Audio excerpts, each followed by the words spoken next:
Hey everyone, I am reading a book and I read something this morning and I wanted to share this with you because I think it's so important about artificial sweeteners. So I truly believe that if in this quest to get sugar and therefore inflammation and illness out of our lives and out of our bodies, the very first place that we need to start is with artificial sweeteners for those of us who are still typically drinking them, but still using them really in any way. And that's why I'm really a huge proponent for just getting sweet artificially out of our diets, period. Because when we do, you actually do retrain your taste buds to accept food as it is, and not everything has to be sweet.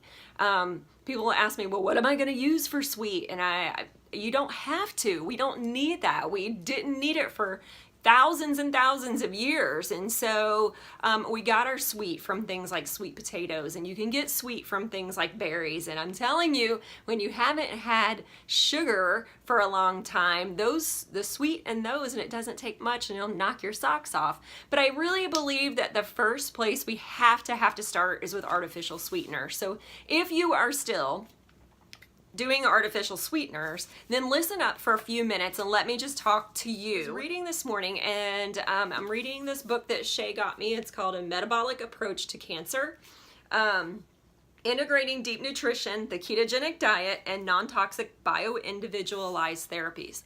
That is a mouthful. But this morning, this is Dr. Nasha Winters, and she was talking about artificial sweeteners, and this just really hit me sideways, and I want you to have this information. So here we go. I'm going to do a little bit of reading. It's not too much, but I promise you this is important stuff, so please hang in. I know our attention spans sometimes are like this, but this is good stuff, okay? So I want you to get this because I believe that knowledge will give us the power to make change, right? So there are 5 artificial sweeteners that the FDA has approved. One of them I can't even hardly pronounce, and at first I was actually a little bit embarrassed that I couldn't pronounce it, and then I thought, aren't they the ones that should be embarrassed that they're putting this additive in my food that I can't even pronounce? I doubt they're losing any sleep over it, but moving on.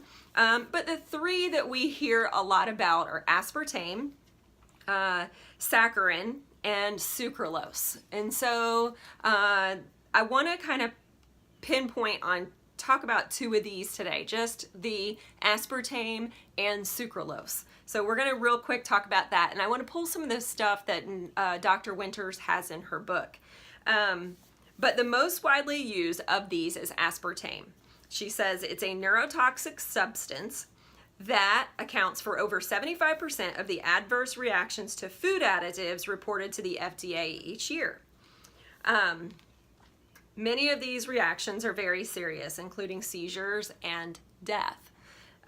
Among the 90 different symptoms reportedly caused by aspartame, headaches, migraines, dizziness, seizures, nausea, numbness, muscle spasms, weight gain, rashes, depression, fatigue, irritability, tachycardia, insomnia, vision problems, hearing loss, heart palpitations, breathing difficulties, anxiety attacks, slurred speech, loss of taste, tinnitus, vertigo, memory loss, and joint pain. I think those are the things I hear about from people on a daily basis, right? These are the things that just sounds like illness, doesn't it? So here we go. This is why we need to get this out. Aspartame is digested in the body, and it breaks down into 2 amino acids. One of those amino acids is actually responsible for blocking our production of serotonin. You've heard about serotonin before. Serotonin is actually a neurotransmitter that our brain makes that helps us with things like mood and cravings. In fact, she talks about that right here. She said it blocks the production of serotonin, the neurotransmitter that, among other activities, helps control food cravings and mood. And as you might imagine, a shortage of serotonin causes the brain and body to scream for the food that supplies more of this brain chemical. That would be sugar. So the only way that our brain knows to get more serotonin is to cry out. You hear me talk about all the time that it's like a toddler throwing a fit. The minute you try and drop sugar, it's like this little toddler gets on the floor and screams and kicks, and he's in the middle of the aisle right there at the checkout. That's what it always is, mental picture that I have, and he's screaming. So your brain is throwing this fit, and it's just going, hey, sugar, sugar, sugar, give me some more. And you try and call it willpower, right? We try and call it willpower. We try and say, I'm just going to muster up. It's okay that it's in the house. It's okay that I'm going to the store every day and having to pass it. And we rely, or we go with our friends to places, and we don't have a plan ahead of time and things like that. All the things that we do, that this is constantly in our path, and this is a big deal, right? Because it is everywhere we go. This is not easy, and I will never act like it's easy.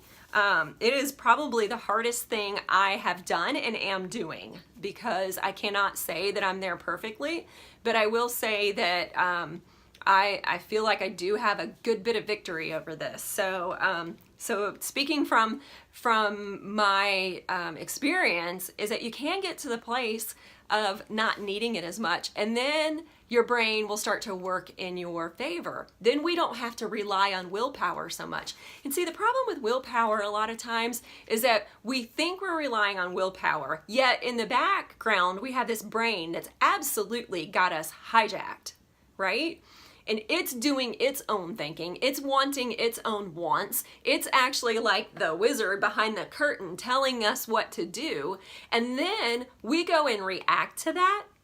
And instead of blaming the thing that should be blamed, instead of blaming the artificial sweetener, instead of blaming the fact that our brain isn't doing what we need it to do, we blame ourselves because we think we just lack willpower. We think there's something broken inside of us, so that we're different than everybody else, and that we just can't do this. And why am I so stupid? Why am I such a failure? Why does everyone else seem to get this and I don't? Why do I keep having to come back here and do it over and over? Why can I not seem to get any control over this? Why? You don't even have control because your brain has been absolutely hijacked. The first thing we have to do is get your body in the position. We've got to get you back in the place where your brain is even able to pump the things that you need to make you feel happy. So let me go on, because she talks about sucralose. Sucralose, known commercially as Splenda, has been linked to the development of leukemia in mouse studies, and the Sucralose Toxicity Information Center, which I didn't even know there was such a thing, research has concluded, quote, "It is clear from the hazards seen in pre-approval research and from its chemical structure that years or decades of use may contribute to serious chronic, immunological or neurological disorders. Sucralose is produced by chlorinating cane sugar. Chlorine is toxic to the thyroid gland, which regulates metabolism." So, sucralose is, meanwhile, okay, so some of us are on both of these, right? Some of you have been drinking Diet Coke and adding Splendas and putting this in, whatever, in your baking and stuff like that. So maybe you've got both in your system. So you've got one blocking serotonin, you've got another jacking up your thyroid and messing with your metabolism. And we've been doing this for years, not knowing. So here's the thing. I'm going to take this off of you. This is not your fault. The FDA is absolutely responsible for this, right? We expect that they would protect us. That's what they're supposed to do, right? This is why I say you have to do your own research, especially when it comes to food. I would tell people all the time, the minute you start researching food, the first thing it's going to do is piss you off. Because when you start to look and realize what an advocate you need to become for yourself, it's a lot of work. I'm not going to lie. That's why I like doing some of this for you. But at the same time, I'm a true believer that if we advocate for ourselves in the grocery store, we'll have to do a whole lot less advocating for ourselves in the doctor's office. We'll have to do a whole lot less asking questions at our oncologist. This is my hope. Maybe not just for us, but for our children. We have to get these things out, not only out of our house, but out of our society. This is not good, right? So this is where we start. So sometimes I've met with people and they're on artificial sweeteners and you don't know where to start because they are so hyper addicting. They're so hyper addicting. They're more addicting than regular sugar. So that's the first step. And in fact, when I was at Integrative Nutrition, that's what they taught us to teach our clients to do. First thing, just go back to regular table sugar. Go back to the real thing.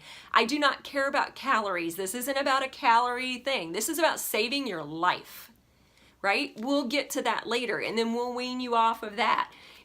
You could go cold turkey and that might work for some of you. But some of you have been doing this so long, it literally could make you sick just turning it off overnight. And I have seen that happen. The migraines and everything like that.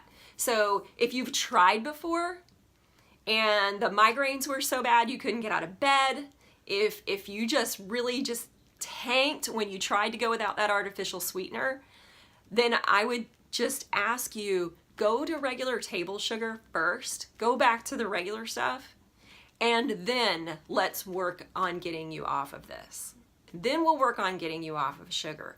Sugar is not as addicting. So those artificial sweeteners are anywhere from 300 to 3,000 plus times more sweet to your tongue. They have messed up your taste buds. That's why I put out the simplest recipes and the first thing I get is, what did you sweeten it with? Nothing. You don't need sweeteners and everything. I promise. And it's not that I'm taking it away to make you miserable. I'm telling you that when it's gone, your body will respond in such a way over time. You have to give it time, that it will be worth it. That you will be able to look at that thing. You go and, like I did a few weeks ago, I had just a little handful, so like 5 of those miniature Reese's. I stole some out of my son's bag and I had a raging headache. I mean, within 2 minutes. I'm not mad about that. I love that it reminded me, and it reminded me quick. This is not good for you. Why are you going back? And we will. It's an addiction. It truly is. And I think when we start treating it as such, we'll get more serious about how we relate around it. So she finishes and just says, while we discussed 2 of the artificial sweeteners here in detail, do note that all artificial sweeteners are highly toxic and have only been in the human food chain since the 1960s. That's like no time. Our bodies have had 0 time to even try to adjust, and the damage it's doing to our system, to our DNA, we have no idea. I don't even think we've begun to see the fallout from this. And she says they should be avoided at all costs. And I would absolutely agree. But I will agree that it's not easy. And I think that it's a hard thing. And it's always impressive to me, to those who would try. And I've helped plenty of clients dump the artificial sweetener. So if you want to talk to me more about that, we can make an appointment this week, whether by phone or come in zone and see me. But, and if you really want to do this for the health of it, pick up a book like this, get you something. It's hard to get through, I'm not gonna lie, but I'll just go back and forth between this. I'll read a little bit of this, then I go read my mindset book. It's literally the name of the book, Mindset. So between the 2, that keeps me happy. I really and truly believe that if you're going to break the cycle of failure, let me just say it for what it is. If you're gonna break the cycle of failure around weight loss, this is where it has to start if this is something that's still in your life.